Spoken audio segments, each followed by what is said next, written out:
Welcome to Xbox Corner, my name is Alex and today I'm joined by Luke. We'll be running you through our 10 favourite races available on Game Pass Ultimate right now, so that's going to be including EA Play 2. Before we do jump into this, then a quick note, we have plenty of lists just like this one in the pinned comment down below. Think first person shooters, survival, horror and co-op amongst others. Then while we are counting down at 10 games, we wouldn't consider these to be in any particular order, rather a good variety and something for everyone from arcade to a dialed up realism. With that though, look, we're going to get straight into this. Hit subscribe, join us here for reviews, Game Pass breakdowns, lists and deals weekly, and let's get started. Grid then is a fun one that received a unique follow-up recently in Legends. While it's not on Game Pass just yet, or at least EA Play, I will say maybe check out our review in the pinned comment, but also then you can check out currently a free trial. The story mode there, it's kind of crazy and well worth a look. Onto this edition of Grid though, and this one, it's got a dash of simulation in its controls dependent on how you set up that difficulty. That just makes for me a nice balance between the two. You know, you can pull off some ridiculous handling at points, but if you get a little too crazy, the game, it will punish you. It's all about variety though, as you conquer a world of motorsports with a huge selection of cars from touring to muscle to GT. It's packed as well, just full of these great recognizable locations. Honestly, with this one, it's been a good while since I've played it, but I do remember that it highlights opposition and teams that want to take you out, so it's a unique secondary target for each time you roll out. For me as well, it's just kind of a classic at this point. Grid is a name that absolutely deserves respect, and if you've never played it, I'd suggest take a look here. And that is our 10 races down. What have we missed from Game Pass then? Let us know in the comments down below. We'd love to hear what your favourites are and if there's anything that we should be checking out as well. With that though, hit subscribe, join us here. So our penultimate game today then, and you've probably seen a theme here with me covering the more unconventional and arcade style races on today's list, but Lonely Mountains Downhill definitely deserves an honourable mention in our opinion, as it still fits the genre, just not in the format that you used to. But if you're looking to break away from the usual car-based affairs, then this one is definitely worth a look here. Tasking players with descending from the top of a mountain to a camp at its base, Lonely Mountains Downhill kind of plays like a rally game, requiring all of the precision and skill of these games, albeit on two wheels and with some much more exotic landscapes for you to navigate.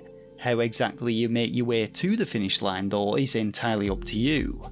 Do you play it safe and stick to the trails, or live life on the edge and take things off-road, dodging boulders and trees, all in an effort to smash that timer and take top spot amongst the online leaderboards?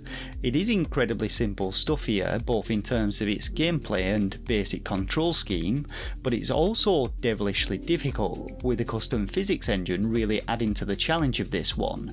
Add to that some fantastic level design and beautiful visuals and you're onto a winner. And despite it not having the variety of the other games on our list when it comes to race types, in our opinion it still sits up there amongst the best races on the platform.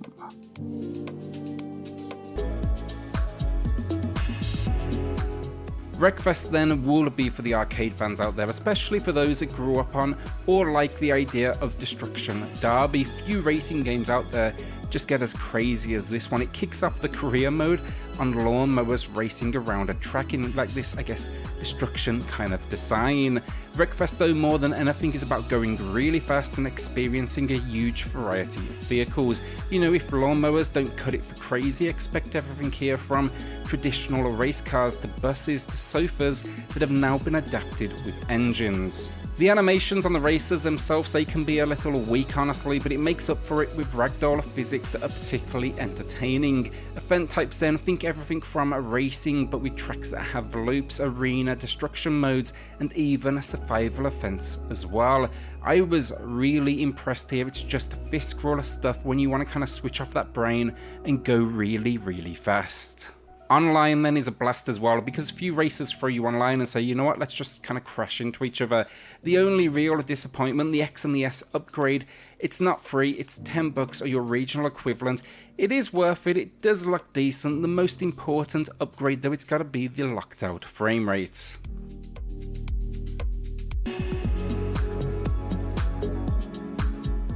So as Alex said, some of the games on today's list have multiple entries in the series to pick from, and Need for Speed is one of them. But of the 5 available on Game Pass, we've chosen to go with Need for Speed Hot Pursuit Remastered, a 2010 title which, much like Burnout Paradise, has stood the test of time, and 10 years on received a visual overhaul and bundled in all of the original DLC for you to enjoy. Again though, this is a classic arcade racer which puts a spin on the traditional racing format, giving the players the option to play as either an illegal street racer or the police drivers looking to take them down.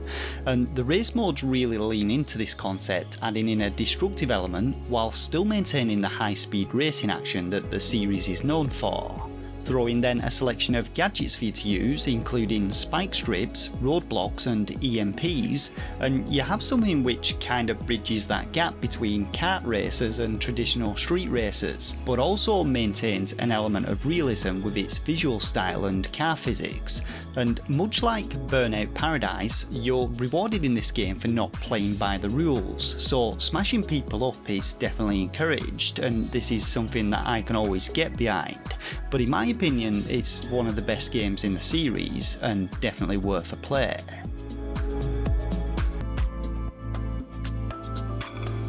Dirt then has multiple entries on offer thanks to Game Pass, but for me, and we decided we would only choose one from each series, I'm going with Dirt Rally 2, mainly because I do enjoy my sim races personally, and for me it's the most realistic from the options we do have. Here though, we'll be travelling the world and taking on some absolutely grueling circuits with a control scheme. It takes some practice and it's absolutely gonna punish any mistake that you do make. I just like the amount of options though with this one, whether you want a quick race or an extensive career mode. The best bang for your buck here as well comes from building out your own team and then tuning that car to not only your playstyle, but thinking about the environments you're about to face. With over 50 cars then as well on offer, this is an incredibly well handled release that deserves all of the praise it gets. If you do want a Dirt game though, but a more arcade-like rally experience, I'd probably say Dirt 5 is your best bet. It's completely brainless, it's over the top, but it has its fun elements. It's also packing a Series X and S upgrade as well. I just can't wait for them to give a sim-like experience at next gen level as well, because right now I'm pretty much restricted to WRC only. Dirt Rally 2 then, it's another one being featured thanks to its inclusion with EA Play. So if like me you're more into your arcade races and are looking to do away with the realism entirely, then look no further than Burnout Paradise Remastered, a game which first released way back in 2008, but whose gameplay still holds up to this day thanks to a simple but addictive gameplay loop and some wonderfully over-the-top racing events. This remastered version though comes with a 4K visual overhaul, all the DLC and online and offline multiplayer, but it's definitely all about the destruction and speed in this one. Forget about physics and taking the racing line, throw away that brake pedal.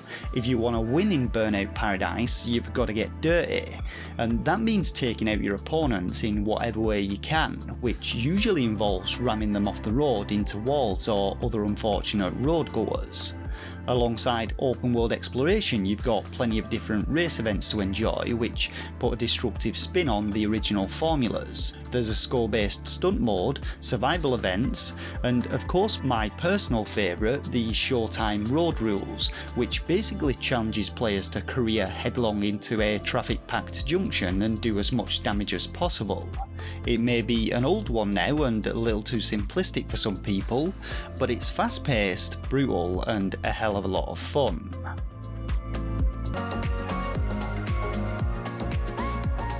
MotoGP 22 then will be a good option for race fans out there, and the big inclusions here, they were AI improvements handling the 2009 season that's based over chapters of gameplay, as well as the Red Bull Rookies Cup.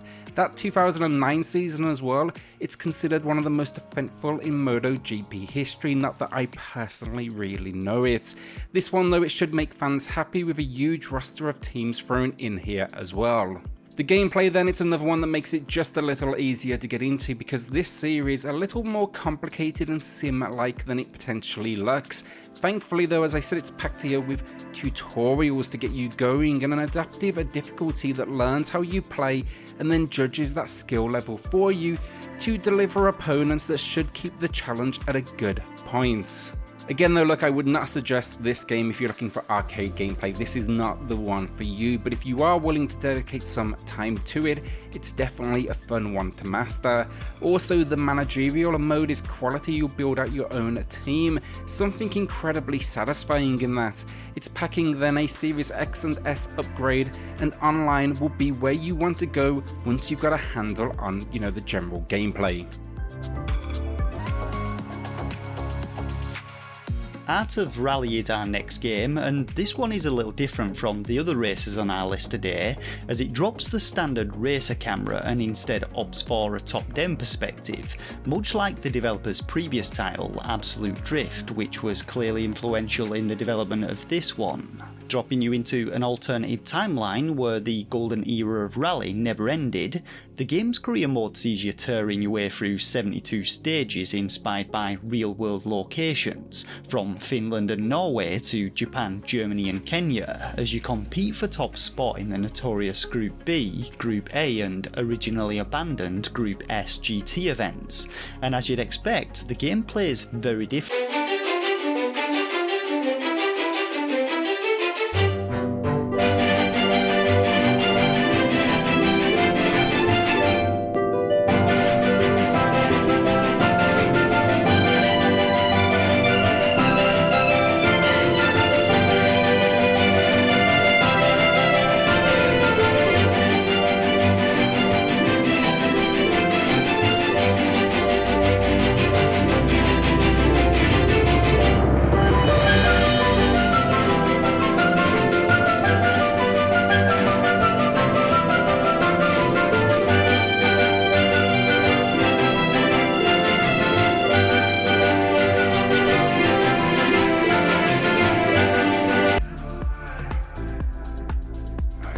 F1 2021 then is by far my personal favourite racing series. I've just adored it now for years. This was the first entry then as well to receive a next gen upgrade, so think Series X and S. It's going to be for sure worth a look if you do own either. This entry though, it not only optimised the handling and the weight of these cars over past entries, it made for the most realistic experience yet, but it actually did something incredibly new, and that was a story mode. The story, you're controlling a new racer on a team following his exploits from wins to losses to, let's say, team drama as well. I thought it was going to be awful, honestly, and it's definitely cheesy, no question, but I ended up walking away really enjoying it. It just felt unique. It also then acts for a great entry point for those new to F1, as it does go over many of the rules. Throw in then on top of this quick races, car tuning, pit stops, an extensive career mode, and it's a real winner. Look, sure as well, you can pay for the 2022 edition right now, but honestly, I think this is more than a good enough starting point, and no doubt 22 will eventually arrive on the service as well. 2022 also doesn't feature a story mode. That's going to be continuing in 23 now, and I think that alone is worth a look. It does have online play as well, and my only concern there is I'm onto 2022 myself now, and I'm not sure how busy that service will be. No doubt though, being on Game Pass at least keeps a few players on there. Finally, if you do want to check out the 22 edition, that actually includes a free demo, a free trial right now on the EA Play service. So I'll be kicking off today's list then, and you may have heard me mention previously that I'm not big into my races and that this genre is mainly Alex's bag, but I have played a fair few, including our first entry, which is of course an obvious pick, Forza Horizon 5. Set amongst the breathtaking landscapes of Mexico, this one follows its predecessor, providing over 100 square kilometres of open world landscape for danger jumps and speed traps for you to smash through. In our opinion though, it's bigger and better than the previous entry in almost every way, iterating on the formula and bringing the variety that the series is known for, while adding a bunch of new features for you to enjoy. So if you're looking to try out a bit of everything and find your niche, in our opinion there's no better place to start than Forza Horizon 5. Welcome to Xbox Corner, my name is Alex and today I'm joined by Luke. We'll be running you through our 10 favourite racers available on Game Pass Ultimate right now, so that's